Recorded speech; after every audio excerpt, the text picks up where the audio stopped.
Bonsoir à tous et à toutes. Les Sandales d'Empédocle ont ce soir le plaisir d'accueillir Isabelle Flaten pour son roman publié aux Nouvelles Attila, La folie de ma mère.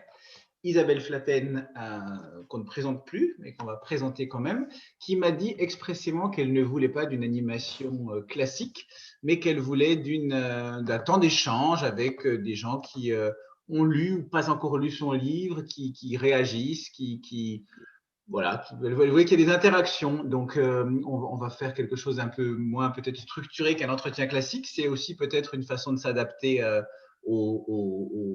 ces entretiens qui sont un peu frustrants quand ils sont à distance, parce qu'on ne peut pas se voir, on ne peut pas boire un coup ensemble, même si on peut le faire chacun chez soi. Et donc, Isabelle, si tu veux peut-être nous dire deux mots sur toi, vraiment, comment on sait tous que tu es né à Strasbourg, que tu as eu plusieurs vies avant de commencer à écrire, mais toujours l'idée d'écrire quelque part. Peut-être, on le verra aussi, d'aller vers ce livre-là en particulier. Alors, ce que je peux dire déjà en préambule, merci de m'inviter, Arnaud. Merci de m'accueillir. Et puis, merci à vous d'être présents. Ça, c'est chouette. Ensuite, oui, je suis née à Strasbourg. Et j'ai peut-être une petite particularité, c'est ce que j'ai fait une entrée vraiment très, très tardive en littérature, entre guillemets. C'est-à-dire que j'ai publié mon premier livre à l'âge de 50 ans, ce qui pour moi relève un peu du miracle quand même. Et en réalité, j'y avais jamais songé. Voilà, c'est une nouvelle vie. Ma vie d'auteur, c'est une seconde vie. C'est vraiment ça que je peux dire. La première, on en voit bien sûr des bribes dans La folie de ma mère, de ce que tu veux en donner à voir. Voilà, et notamment un peu toute cette période des années 70. D'ailleurs, dans la communication que tu fais autour du roman, tu publies aussi des photos de toi très années 70, hier. Où ça, t'as vu ça? Moi, j'ai pas vu passer ça. En pas de def, en train de faire du stop. Ah oui, mais ça, c'est mon éditeur qui a fait du… Oui, oui, non, ça, c'est… Voilà. Mais oui, que veux-tu… Alors, La folie de ma mère, c'est mon 10e livre. Et c'est le premier beaucoup, hein. dont le matériau est autobiographique. Pardon? Je vais juste me permettre de couper le micro des participants. On n'entend pas. Hein, pas aimé, mais parce que ça limite la bande passante. Et quand les personnes veulent prendre la parole, elles doivent réactiver leur micro. Excuse de cet acte un peu autoritaire. On t'écoute, Isabelle. Oui, voilà. Alors, je disais que, je répète, donc La folie de ma mère, c'est mon 10e livre, et c'est le premier dont le matériau est autobiographique. Et c'est a priori une démarche que j'avais jamais envisagée, et même je me l'étais plus ou moins interdite, parce que j'avais pas envie de parler de moi, j'avais pas envie de m'exposer, enfin voilà. Et puis, je ne sais pas si l'adage qui les andouille, pour ne pas dire les cons qui ne changent pas d'avis, voilà. Ce livre, à un moment donné, s'est imposé. Et avant, quand j'entendais des auteurs qui disaient dans des rencontres ou ce livre s'est imposé à moi, je ne comprenais vraiment pas ce dont ils parlaient. Moi, j'avais toujours l'impression qu'on était maître de son écriture, enfin, du thème qu'on allait aborder en tous les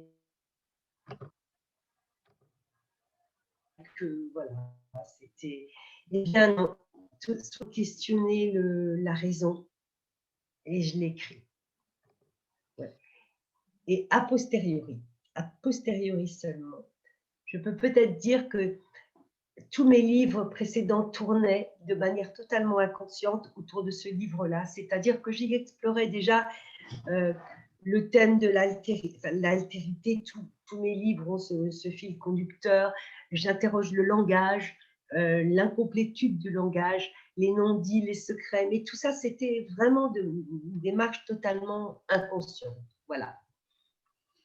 Je ne sais pas si je réponds. je ne suis pas très à l'aise à l'oral, excusez-moi, je le répète un peu souvent, mais parce que parfois, voilà, je manque d'éloquence, je vais prendre des cours. D'autant que ton éditeur vient de nous rejoindre, donc il faut que tu sois particulièrement vigilante sur ce que tu vas dire. Qu'est-ce qui t'a donné l'idée justement, enfin, qu'est-ce qui a fait qu'après 9 livres qui tournaient peut-être autour de ce livre qui s'est imposé à toi, qu'est-ce qui a fait que tu t'es mis à l'écrire? D'ailleurs, quand est-ce, parce qu'il a été publié cette année, mais quand est-ce que tu as commencé à l'écrire? L'année dernière, enfin l'année d'avant, tout simplement. Mais en fait, j'ai un peu triché. En fait, avant que j'assume j'ai toujours su que dans ma propre histoire, il y avait, si je peux m'exprimer ainsi, mais comme dans toutes les histoires de chacun d'ailleurs, une matière romanesque et un matériau romanesque, voilà. Et au début, la première version que j'ai faite de ce livre, c'était vraiment, c'était écrit à la 3e personne. J'en avais vraiment pas du tout, j'avais triché avec même la réalité subjective.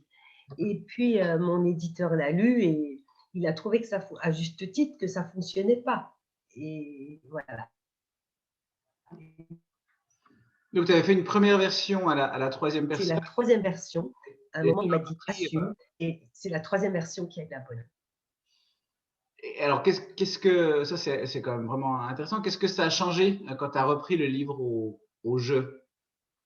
Tout, tout, Merci. absolument tout. C'est-à-dire que il m'a semblé, alors peut-être à tort, hein, parce que ça c'est que le lecteur qui sait, qu'à ce moment-là, il était juste là. Voilà. J'avais trouvé le juste ton. En fait, je ne sais pas pour les auteurs ici présents, mais c'est la première fois que j'écris un livre dont je connaissais l'histoire. Et ce qui semble a priori beaucoup plus simple, puisqu'on sait où on va, eh bien, c'est tout l'inverse qui s'est produit. En général, quand je commence un livre, je ne sais pas où je vais. J'ai une vague idée, une petite image au départ. Une fois que j'ai la première phrase, c'est comme si j'avais la note et après je vais dérouler. Mais ce livre-là, je connaissais l'histoire. Eh bien, paradoxalement, c'était le plus difficile à écrire. Voilà, je sais pas, je peux pas aller beaucoup plus avant dans mon explication, mais Sans faire de psychanalyse, puisque j'en ai pas les compétences, mais est-ce que tu connaissais vraiment l'histoire, ou est-ce que de l'écrire, ça t'a fait mieux la connaître, ou la connaître différemment? pardon. Tu dis que tu connaissais l'histoire, mais est-ce que de l'écrire à ce moment-là, de ton parcours d'écrivain, à ce moment-là de ta vie, est-ce que ça t'a pas fait la connaître différemment? Non, non, c'était.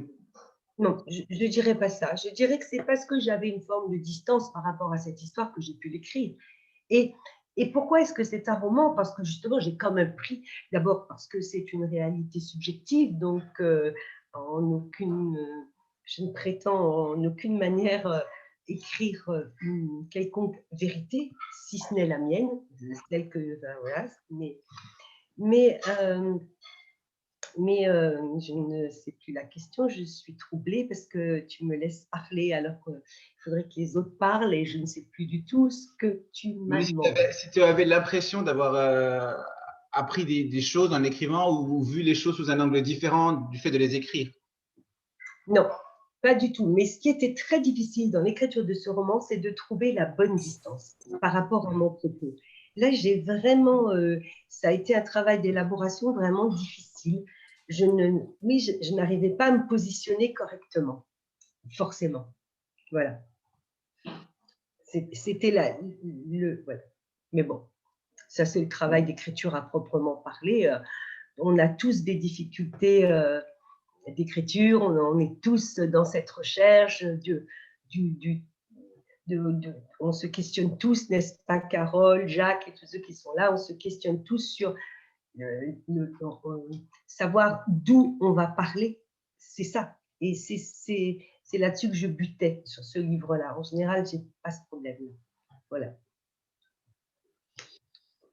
Alors, on a été rejoint par plusieurs participants, et donc on rappelle la règle qu'Isabelle a souhaité poser et qui me paraît tout à fait sympathique, c'est que voilà, on ne soit pas dans un échange, Donc, j'ai coupé vos micros pour des questions de bande passante qui facilitent l'écoute. Mais Isabelle souhaite vraiment que chacun l'interpelle, l'interroge, réagisse. Et donc, n'hésitez pas, vous pouvez désactiver vos micros, prendre la parole et parler de manière à ce qu'il n'y ait pas que moi qui pose des questions à Isabelle et qu'elle ne m'appelle pas après en furie pour me disputer en disant « je ne voulais pas que ça se passe comme ça ». Donc, on compte sur vous pour poser des questions. Tu m'as Je crains gêné. fort le courroux d'Isabelle à l'issue de la réunion. Elle vient déjà de me dire que ça ne se passait pas comme elle voulait. Tu m'as déjà vu courroucer une Jamais, seule fois. jamais, mais c'est pour voilà, détendre. Pourquoi il y a Oui, des je gens voudrais poser une question.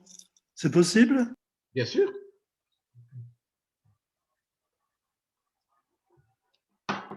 Voilà. À la fin de votre livre, vous rendez hommage à celle que vous appelez votre psy, Caroline Alvarez, que je connais. C'est une collègue. Est-ce que vous pourriez dire la part qu'a pris votre psychothérapie ou votre psychanalyse, je ne sais pas, dans la décision d'écrire? Est-ce que c'est un effet du travail que vous avez fait? Oui. Pour moi, c'est bien pour ça que je la remercie. D'ailleurs, que le travail, enfin, pour moi, c'est pas une question, je ne sais pas si on a chacun nos pudeurs, mais pour moi, c'est pas du tout un problème d'aborder le fait que je travaille encore avec elle. Oui. Et c'est un aboutissement. C'est parce que c'est grâce au travail effectué avec elle ou auprès d'elle ou grâce à elle, que cela m'a permis de comprendre cette histoire, d'en comprendre les empêchements, les impossibilités, les silences que je ne savais pas interpréter. Donc, j'ai eu une compréhension intellectuelle du processus, de ce qui… Voilà. Et c'est ça qui a, effectivement, c'est ce travail-là qui a permis que j'écrive. Non pas tant pas dans un effet de catharsis, pas du tout, mais… Oui, oui. Mais parce que elle m'a aidée, enfin, elle m'a guidée pour poser les mots sur cette série d'événements que cet enfant dont il est question dans le livre ne comprend rien. Elle vit en plein désordre, chaos. C'est vraiment ça le point de départ. C'est une adolescente et une enfant qui ne comprend pas ce qui se passe autour d'elle, qui ne comprend pas de quoi lui parle sa mère. Enfin, voilà, c'est un… D'accord. Voilà, donc oui, Oui, absolument. oui, oui. D'autant que votre livre se termine sur quelque chose de très optimiste, une existence encore à faire. C'est superbe ça, j'ai trouvé que c'était très très beau.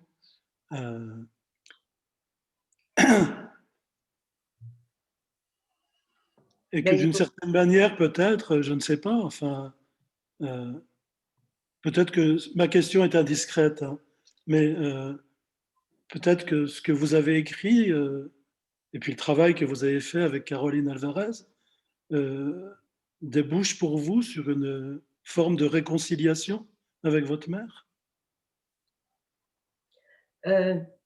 Alors, avec moi-même déjà, mais ça, je l'ai Avec dit. vous-même, oui. Sûrement, oui, Mais oui. je n'ai jamais été fâchée contre ma mère, n'est-ce pas, ou avec. Je n'ai jamais été fâchée. Ce livre est aussi, ce livre est une déclaration d'amour en quelque sorte. Oui, oui.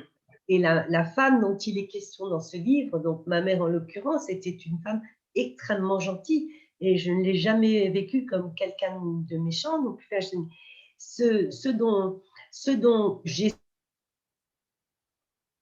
peur, parce que non, je dis je, c'est ses contradictions, c'est sa violence, mais elle était violente, mais l'enfant savait de manière tout à fait inconsciente que cette violence ne lui était pas destinée.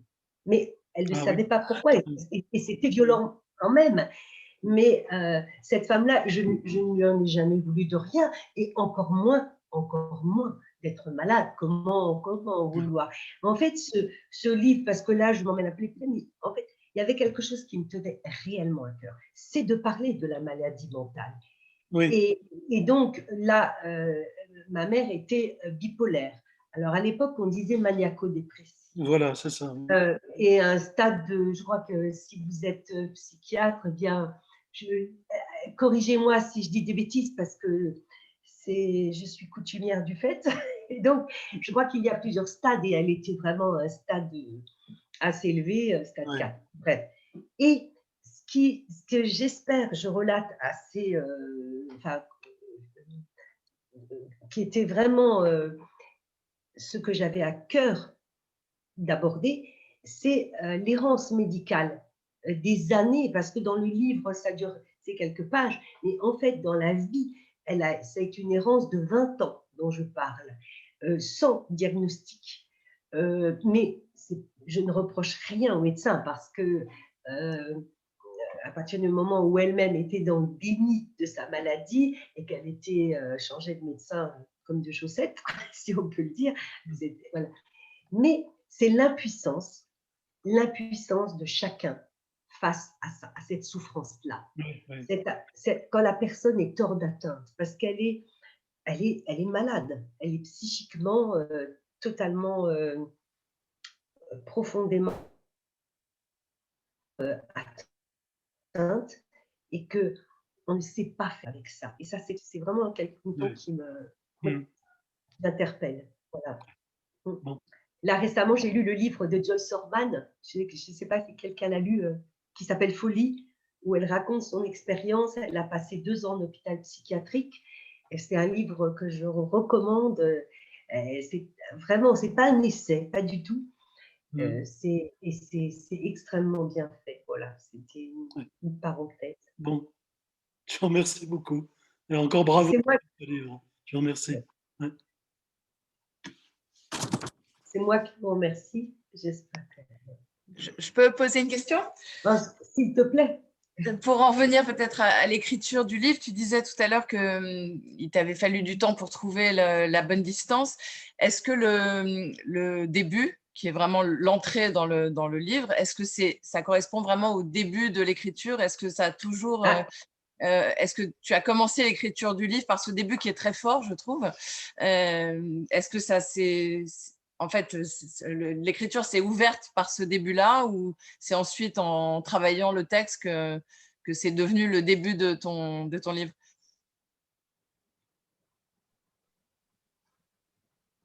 Alors, je ne sais pas comment toi tu procèdes en tant qu'auteur.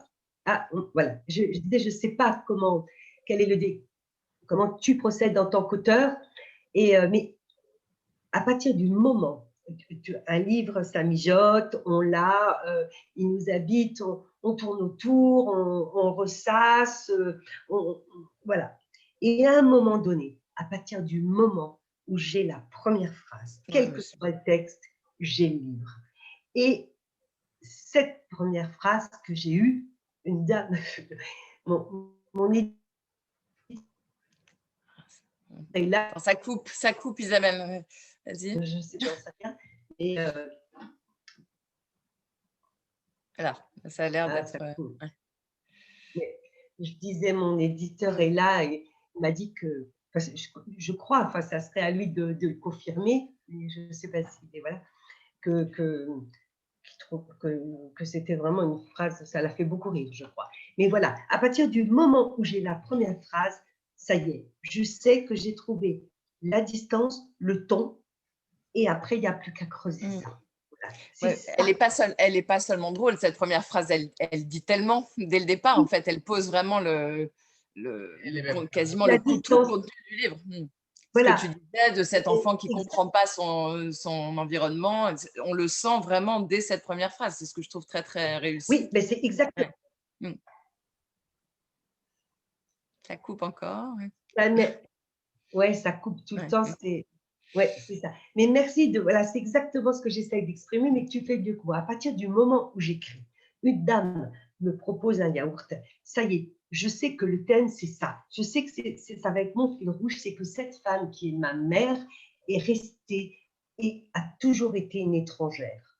Voilà. Et c'est ça que je vais, et ça va être le fil rouge de mon texte, et de dire à quoi je me suis confrontée, à cette langue qu'elle parlait, que je comprenais incohérent, et que finalement toute notre relation. Ah ben, Benoît dit, mais si je peux me permettre, j'ai le droit de le dire, ça n'a pas toujours été la première phrase. Pourquoi on le censure, Benoît? Ben non, mais je ne sais pas si j'ai le droit d'en parler. Si tu veux, Ben, bien sûr. je peux faire allusion aux versions précédentes dans l'ordre où je les ai découvertes.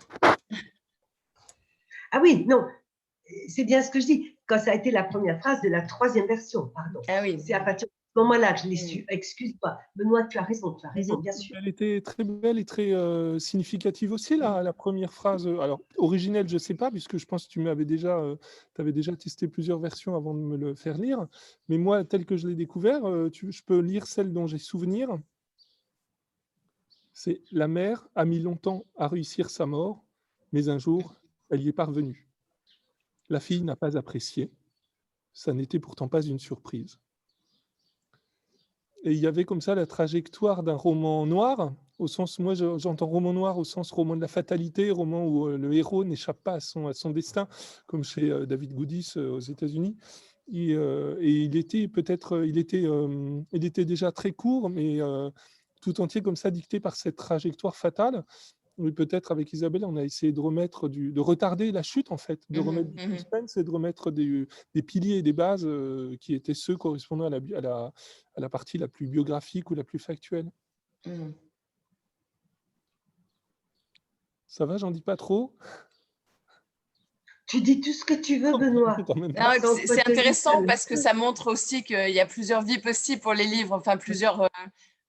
parce que effectivement cette première phrase a été très belle aussi. On la retrouve d'ailleurs plus ou moins au milieu, enfin pas tout à fait au milieu du livre, mais il y a des livres peut-être qui que le livre aurait très bien fonctionné comme ça aussi.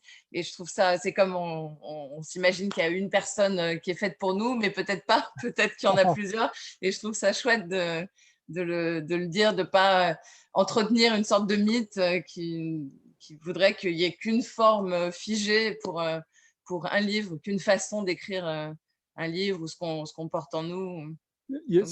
C'était aussi une manière, je pense, il y avait un enjeu qui était celui déjà de ne pas faire un livre trop court, parce qu'Isabelle avait peur de faire quelque chose qui se rapproche plus, en dessous de 100 pages, qui se rapproche plus d'une novella. Elle disait que personne ne voudra le publier et tout.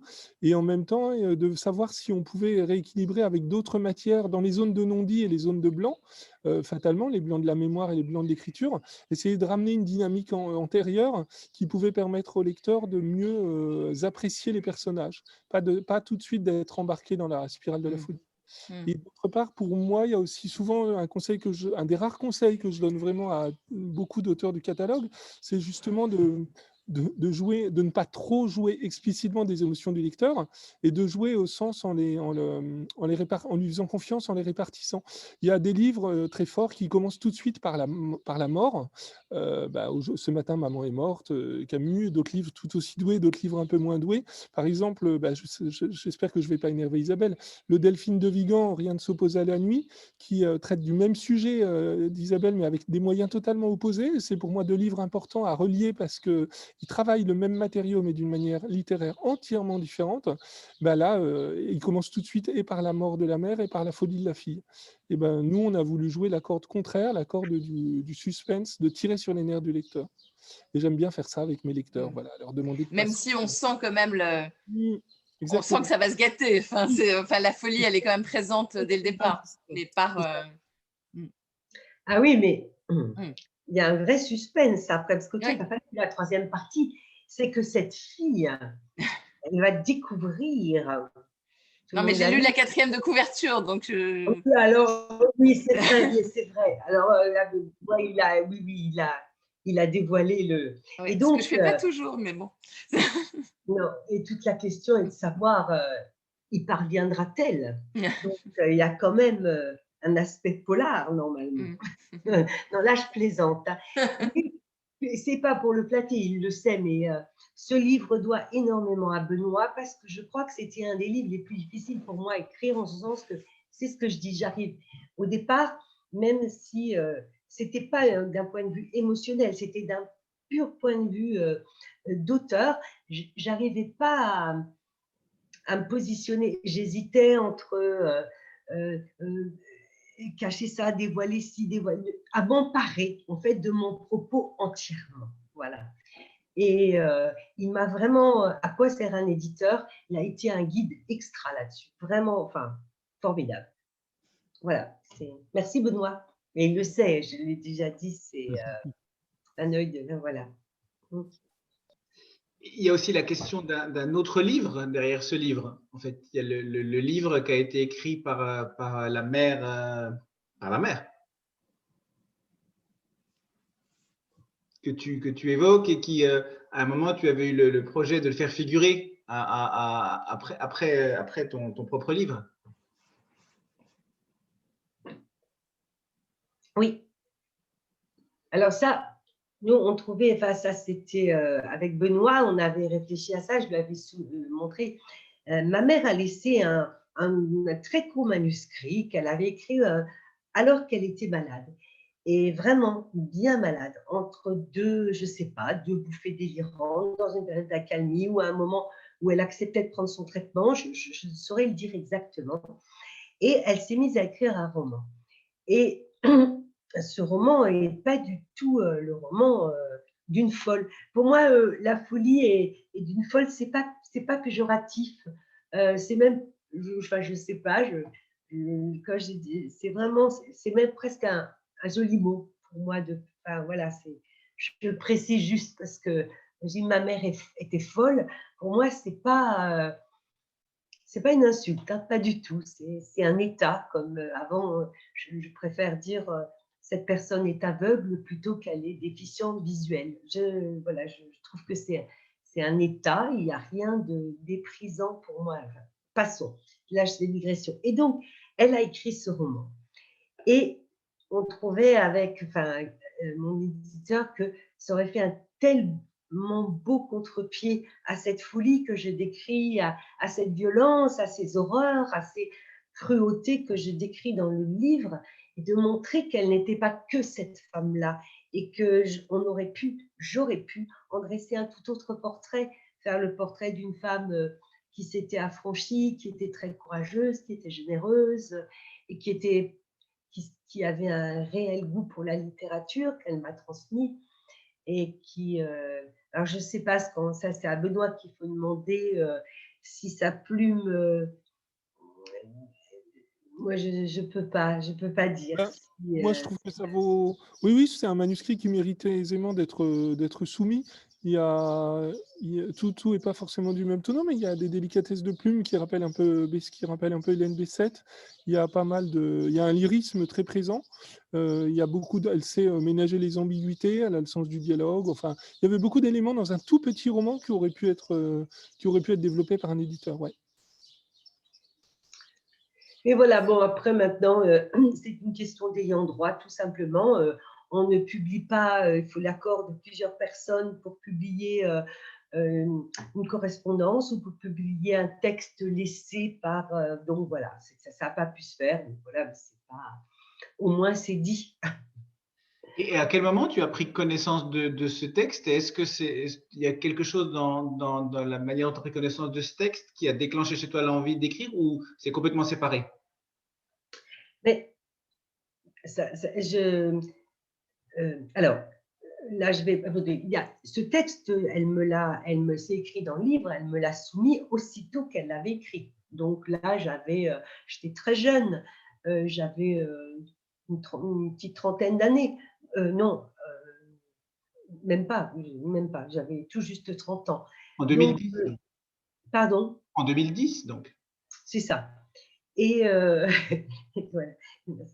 Et donc, je l'ai lu et je savais pas du tout quoi en penser, forcément. Et je juste dit que, je l'ai encouragée parce que j'étais tellement heureuse qu'elle ait un projet, qu'elle sorte un petit peu de sa souffrance. Mais ce qui est important, en fait, c'est que dans ce livre, c'est qu'en fait, notre langage commun, à ma mère et moi, c'était les livres. On se parlait par livres interposés, puisqu'on n'a jamais pu se parler réellement, vraiment, c'était impossible pour les raisons qu'on connaît. C'est que, d'une part, elle avait un mensonge à préserver, donc il ne fallait, voilà, il y avait des frontières invisibles dans notre relation que je percevais très bien, mais sur lesquelles je ne pouvais mettre aucun mot et que je sentais, mais voilà, je ne savais pas de quoi il s'agissait, quelle en était la teneur. Et ensuite, et là, dans la vraie vie, comme on dit, j'étais jeune quand elle commençait à tomber malade, j'avais une vingtaine d'années. Donc, au moment où on pourrait éventuellement se réjouir, j'espère, de connaître la femme, sa mère en tant que femme, la femme qu'elle est, et bien à ce moment-là, elle est tombée malade. Donc, le dialogue, là, il était enfin, vous comprenez, il était devenu totalement impossible, quasiment. Voilà. Je ne sais pas si je dis... ouais,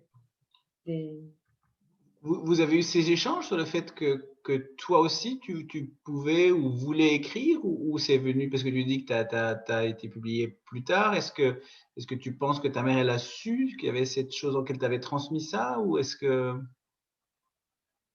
Oui, parce que j'ai écrit un premier roman à l'âge de 19 ans, qui était une catastrophe absolue, et qu'elle a eu la gentillesse de lire et de me le rendre en me disant oui, c'était très bien.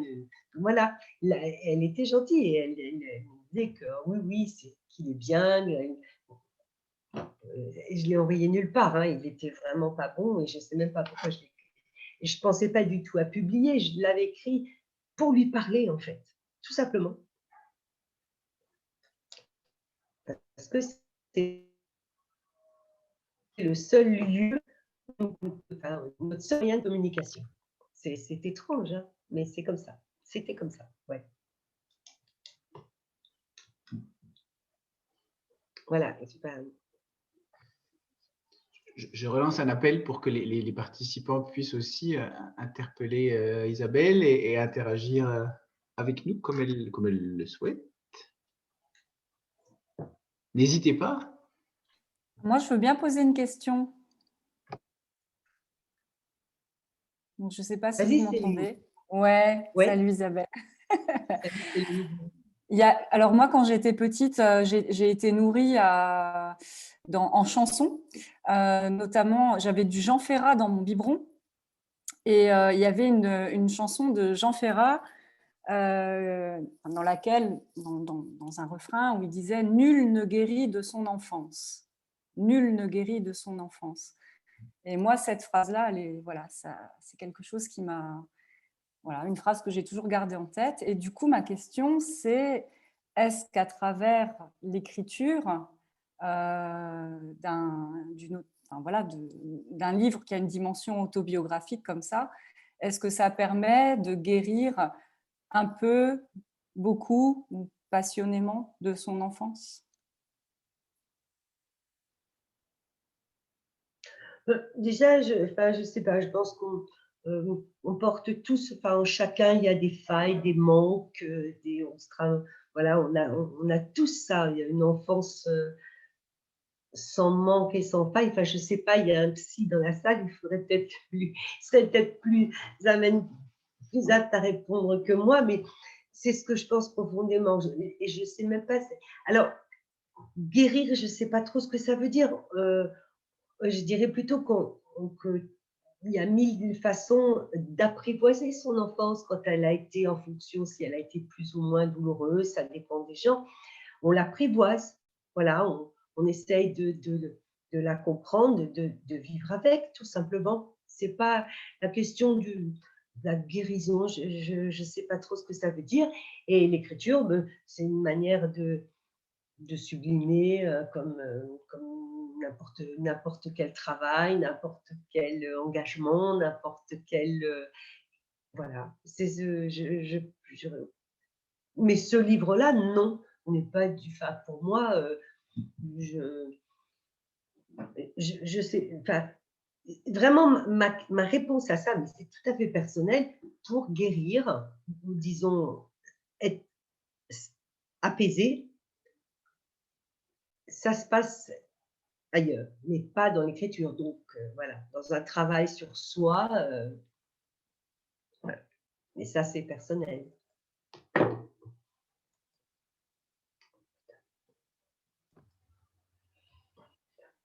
On peut peut-être dire un mot sur la magnifique couverture avec l'éditeur ou Isabelle. Je ne sais pas comment vous avez procédé pour choisir l'illustration qui est sur le bandeau de couverture. Est-ce que ça s'est imposé? Est-ce que tout de suite? Est-ce que vous aviez une idée préconçue sur le sujet?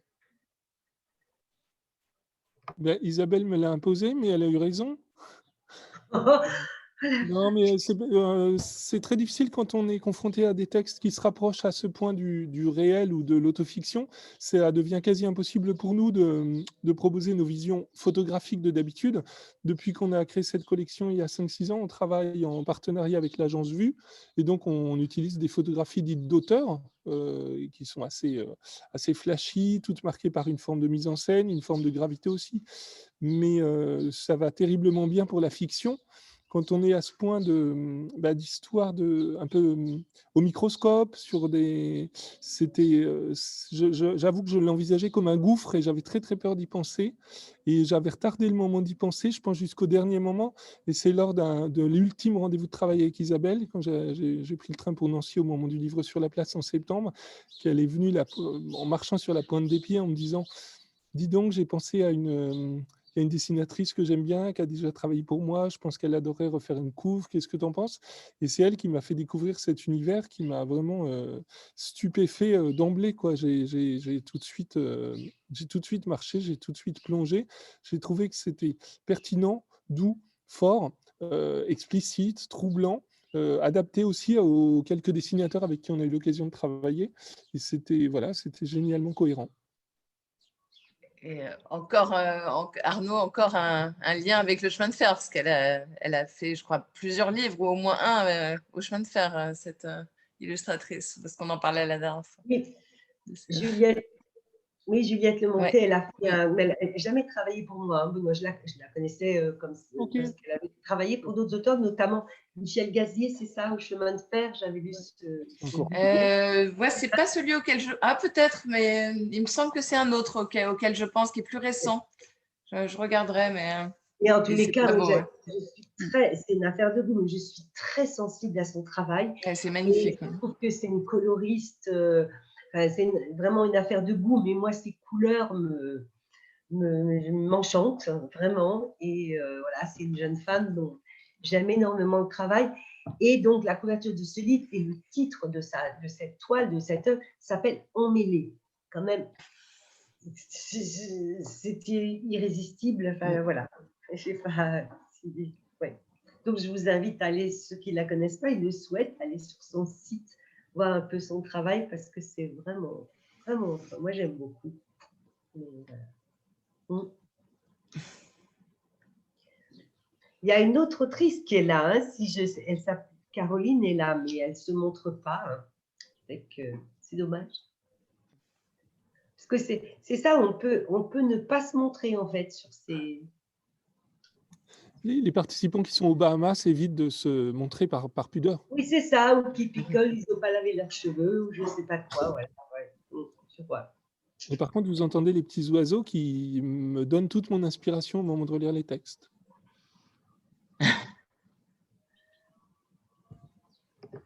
T'es où? Je suis à Sens. Bon. Voilà. Donc, oui, alors d'autrement, je suis toujours, voilà, je vais te dire quelque chose, vraiment, je suis sénile, là, j'ai oublié. C'est-à-dire que pour moi, c'est vraiment, vous le constatez, hein, j'en suis désolée, j'en appelle à votre indulgence, j'ai vraiment une certaine difficulté à m'exprimer à l'oral, en public, je veux dire, et que c'est pour ça que j'écris, en fait. J'écris parce que je ne sais pas parler. Et donc, effectivement, je suis très heureuse d'être en rencontre, mais je ne trouve jamais mes mots, alors que quand on écrit, qu'est-ce qu'on a le temps, on a tout ça, voilà. C'est assez... Et j'ai un livre que j'ai publié avant qui s'appelle « Se taire ou pas », qui effectivement questionne ce difficile exercice de la langue. Voilà. C'est pour vous dire à quel point c'est quelque chose qui est pas... dont on ne guérit pas, Céline. Voilà. Je dis, parmi les participants, plusieurs ne prennent pas la parole, donc ils ne prennent pas le risque que toi tu prends. Donc on peut peut-être inciter les participants et les participantes à intervenir. Pas trop parce que ce serait leur faire violence, mais n'hésitez pas. Est-ce qu'il y a quelqu'un qui n'a pas lu le livre? Oui, je sais. J'ai encore une autre question. Merci, c'est oui. Ce que tu as dit tout à l'heure, Isabelle, par rapport au problème de positionnement pour écrire le livre, savoir d'où on parle. Ce que j'aurais aimé savoir, c'est... Alors, je vais essayer de l'énoncer le plus clairement possible, mais quand tu passes, par exemple, de la troisième personne à la première personne, est-ce que tu sens quelque chose à l'intérieur de toi une autre vibration? Le fait d'écrire au il, enfin elle en l'occurrence, est-ce que tu te sens dans le même état quand tu écris à la troisième personne ou quand tu te reconnectes justement à la première personne? Oui, c'est une démarche tout à fait différente. C'était donc la première fois que j'écrivais à la première personne et bizarrement, je me sentais beaucoup moins libre que quand j'écris à la troisième personne. Ma préférence en matière d'écriture, c'est de me mettre dans la peau d'un homme et à la troisième personne. Et ça, c'est vraiment quelque chose, c'est réjouissant au possible. Je me sens libre comme l'air, mais c'est vraiment c'est ça, la liberté, l'aventure, le terrain de jeu de la littérature, c'est ça. Et là, vraiment, je suis plutôt dans mon élément quand je connais ni mon personnage, ni je ne sais pas du tout ce que c'est que d'être un homme. Je le sais d'autant moins que pour ceux qui ont lu mon livre, je n'ai eu ni frère, ni père, ni cousin, ni pas si, mais éloigné. Enfin, j'ai vécu dans un environnement. L'homme est resté, et il reste encore d'ailleurs, un mystère dans ma vie. Pendant très très longtemps, je ne savais pas à quoi servaient les hommes. Mais vraiment, j'ai dit ça, mais c'est vrai, puisque on se débrouillait très bien sans eux. Hein. Ça, c'était le discours de ma mère. Et qu'effectivement, donc, je me demandais vraiment à quoi ça servait. Et puis, peu à peu, ben voilà. Et maintenant, ça, c'est un... Ça, c'est... Donc, oui, je préfère écrire à la troisième personne. Voilà, si possible, masculine. Merci. Ça m'amuse énormément. Alors, quand après, on me dit oh, comment, enfin, vous êtes d'une justesse quand vous êtes... Et là, je ne sais pas quoi dire, parce que pour moi, je suis en train d'écrire sur un mystère total. Donc voilà, c'est bien. Et c'est ça, une forme de magie de la littérature, je crois. Sur l'écriture elle-même, justement, ce jeu féminin qui était toi, est-ce qu'il assèche un peu peut-être une forme de lyrisme ou d'inventivité que tu peux avoir dans un il masculin qui est plus loin de toi, où il y a plus de liberté? Est-ce que tu as eu l'impression qu'il changeait l'écriture, Non, alors, je ne dirais pas ça. Je ne dirais pas que c'est le jeu, ça. C'est en fait, en fonction du propos que je vais tenir, le style change. Et ça, c'est quelque chose de tout à fait spontané. Quand j'écris une microfiction, et je suis déjà plus caustique, quand j'écris à Delphes, dont l'histoire se situe, enfin, commence en 1920, et là, je suis dans la peau d'un pasteur de cette époque. Et évidemment, je ne vais pas l'auteur, le narrateur ne va pas s'exprimer de la même manière que quand j'écris « je » et que je parle de la folie. Mais ça, c'est quelque chose de naturel, de spontané. Voilà, c'est une question de concordance entre le propos et l'écriture change de manière naturelle, j'ai envie de dire. Voilà, en fonction du propos. Tu t'es rien interdit parce que c'était un jeu. Ouais. Non. Non, mais je m'interdis rien. En fait, quand on écrit, on est surpris soi-même. On y met tellement. Par exemple, cette idée, c'est ça tout le paradoxe de la création générale, peut-être, je dirais. C'est que en même temps, on maîtrise son récit. On maîtrise, puisque c'est nous qui sommes. Et en même temps, ça nous échappe. Moi, mes personnages, quand on dit un personnage nous échappe, il y a d'une part, parce qu'on se laisse aller, il y a, bien sûr, parce qu'on y met, parce qu'il y a ce petit machin-là qui, je crois, s'appelle l'inconscient, qui vous fait faire des choses que vous imaginez, enfin, vous les faites sauf justement être conscient que vous êtes en train de faire ça, c'est rigolo. A posteriori, dites, ah non, c'est pas vrai, j'ai encore parlé de ça, et on est en boucle sur des thèmes, on trouve ça chez tous les auteurs, et en fait, ça, c'est vraiment quelque chose qu'on ne maîtrise pas. Mais en même temps, on maîtrise. Donc, j'ai pas encore, je ne sais pas si ça m'intéresse d'ailleurs de creuser ça, mais c'est ça qui est incroyable, c'est qu'en même temps qu'on écrit, on découvre. Voilà, c'est fou. Et en même temps, on est tout à la fois maître du jeu et puis le valet. Alors, après cette expérience, tu écris quoi? Ou tu es en train d'écrire quoi? Ou tu penses écrire quoi? Alors ça, il faut demander à mon éditeur s'il veut bien répondre à cette question, parce que moi, je ne sais pas du tout ce que je suis en train d'écrire, mais il en a lu une première ébauche. Tu avais commencé à le pitcher de manière plus ramassée que les précédents, pourtant. Tu m'as dit c'est le récit d'un boomer. Je ne savais même pas ce que c'était un boomer. C'est plus. C'est une galerie de portraits générationnels,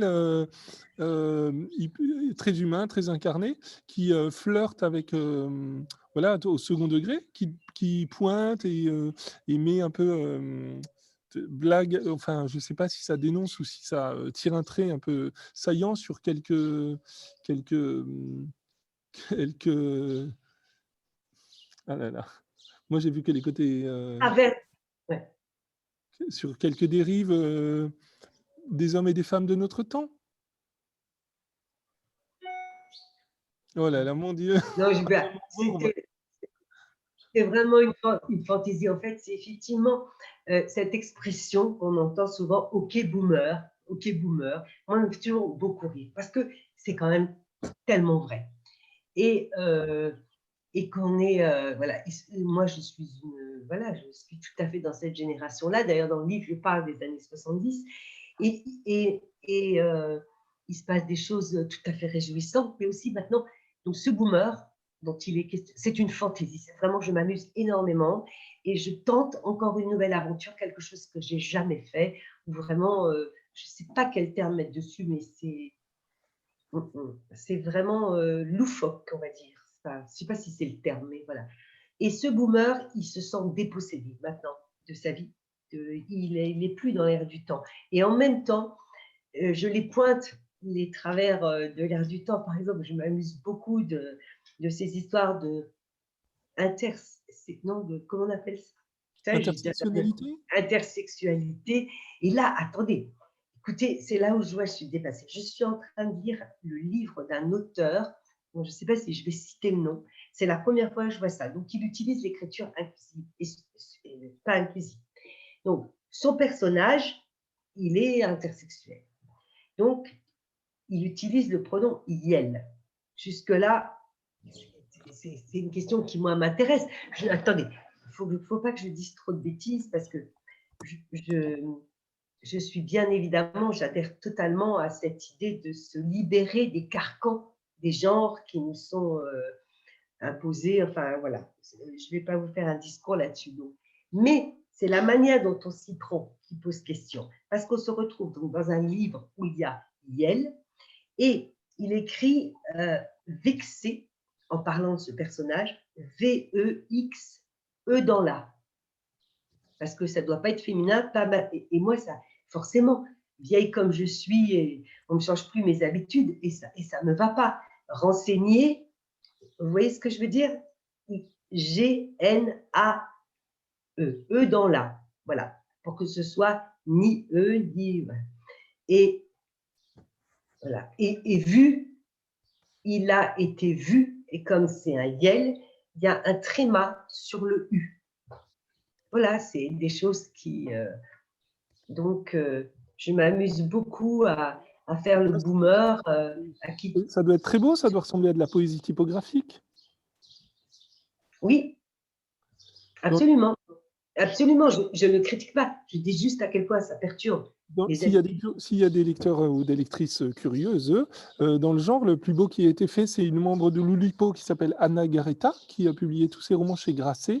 Et dans Sphinx, elle a écrit une très très belle histoire d'amour et de sexe torride, avec un personnage dont on ne sait jamais s'il est de sexe masculin ou de sexe féminin, parce qu'elle s'est arrangée pour que ses phrases et sa grammaire ne le précisent pas.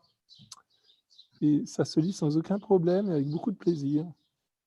Non, mais là, voilà, je ne voudrais pas qu'il y ait de mépris sur mon propos. Moi, je trouve cette démarche absolument intéressante, enfin, formidable. Enfin, il faut y aller, il faut tenter ce genre. Mais je disais juste que la vieille boumeuse que je suis, ça heurtait mes habitudes. Il ne faut pas déroger mes habitudes de lecture comme ça. Voilà, c'est tout. Et que je me moquais de moi-même en même temps. Hein, mais c'est ça. Voilà. Mais là, on divague un peu, enfin, on digresse un peu, c'était pas le sujet. On va guetter la sortie de cette fantaisie flaténienne. Oui, c'est pas... Voilà. Et puis, comme on approche doucement de l'heure qu'on s'était impartie, je ne sais pas si on dit qu'on s'était impartie d'ailleurs, mais on fait un dernier appel pour qui souhaite éventuellement poser une question. Ou sinon... Oui, je veux bien dire quelque chose, moi encore. Vous avez dit tout à l'heure que vous n'étiez pas très à l'aise à l'oral. C'est bien ça que vous avez dit. Hein. Or, en lisant votre livre, Oui. j'ai l'impression que vous écrivez presque comme si vous parliez, quoi.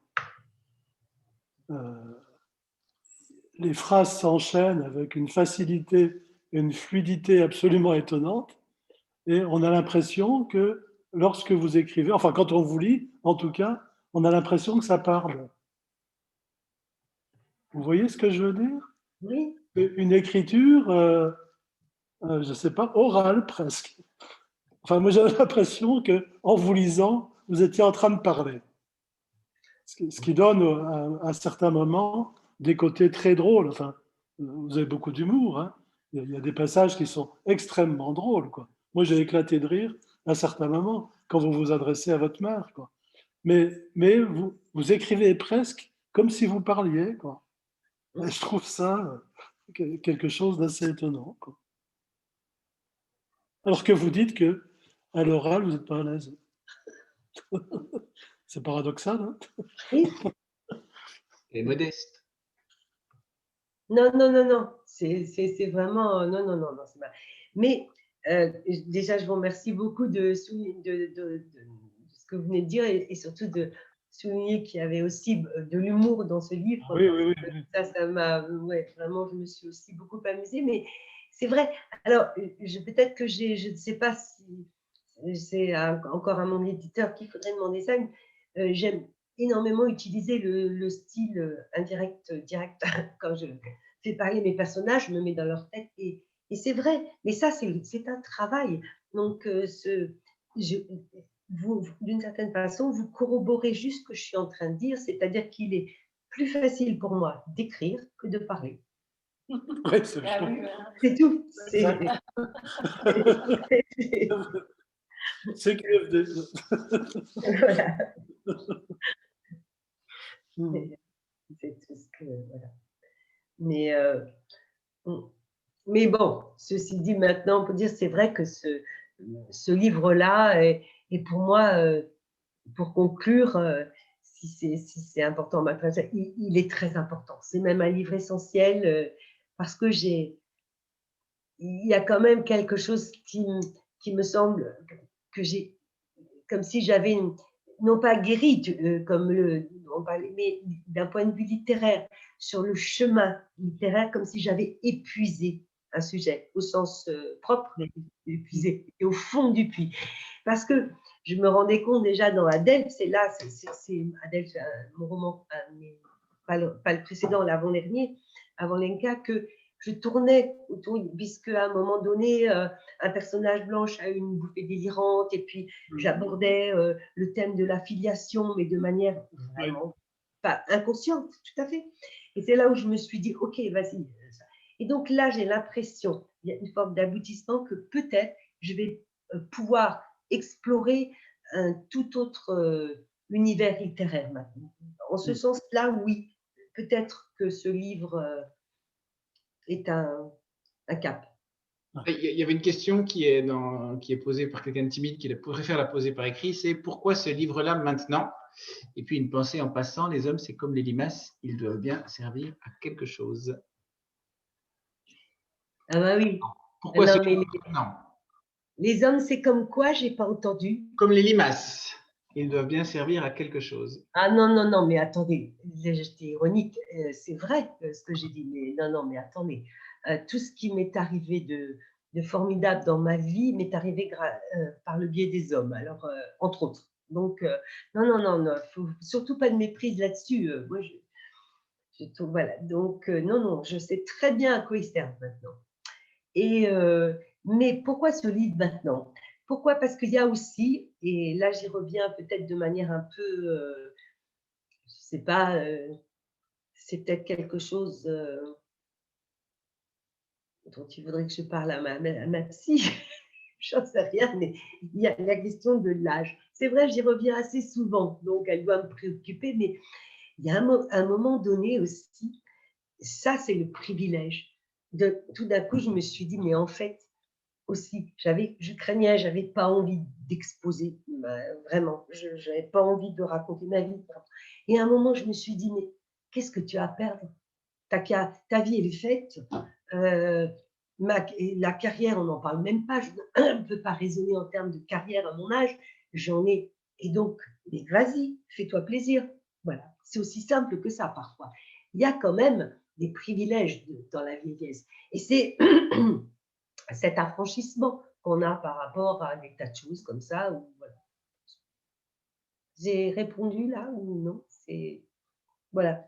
C'est Caroline Denis qui a posé la question. Caroline, montre-toi.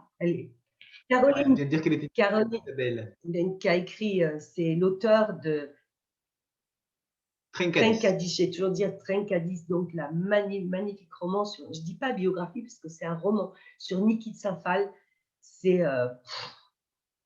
je ne sais pas quel mot, moi j'ai été bluffée par ce roman. Là, c'est toute la construction, ce qu'elle a. Bon. Voilà, si vous ne savez. Et ce sera la première rencontre qu'on refera en présentiel au Sandal d'Empédocle. Donc, on a hâte à la fois de recevoir Caroline et à la fois de vous revoir en chair et en os et avec un verre de vin à la main à l'issue. Ce qu'on aurait fait là maintenant si on avait été dans un autre contexte. Mais on espère quand même avoir pu vous faire profiter de ce moment avec Isabelle. On va mettre en ligne cet entretien. Non, s'il te plaît, donc. Il y a des gens qui me l'ont demandé. Il y a plusieurs personnes qui me l'ont demandé. Si ça pouvait rester entre nous, ce serait très bien. Je ne suivais pas, mais je me dire convaincre. En tout cas, je vous remercie tous et toutes de votre participation. On était une petite quinzaine. Vraiment, merci beaucoup à vous d'être venus là. Le mot de la fin, Isabelle. Non, Isabelle ne veut pas dire le mot de la fin. Je n'ai pas entendu. Isabelle, tu peux faire le mot de la fin si tu veux.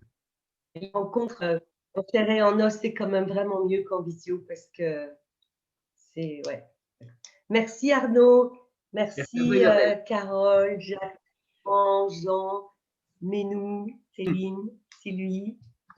Benoît. Au revoir. Merci à vous. Merci Isabelle.